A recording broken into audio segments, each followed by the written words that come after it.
আন্দোলনকারী শিক্ষার্থীদের ওপর সরাসরি গুলি না করার নির্দেশনা চেয়ে হাইকোর্টে করা রিট খারিজ করে দিয়েছেন আদালত। আজ রোববার বিচারপতি মোস্তফা জামান ইসলাম ও বিচারপতি মাসুদ হোসেনের বেঞ্চ শুনানি শেষে এই আদেশ দেন।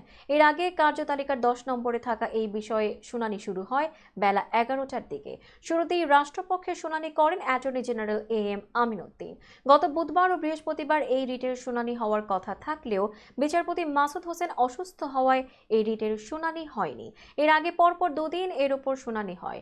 রিটে গুলি না চালানোর পাশাপাশি আন্দোলনের 6 সমন্বয়ককে কেন এবং কোন আইনে কয়েকদিন ডিবি কার্যালয়ে আটকে রাখা হয়েছিল সে বিষয়ে জানতে চাওয়ার কথাও জানিয়েছেন রিটকারী আইনজীবীরা।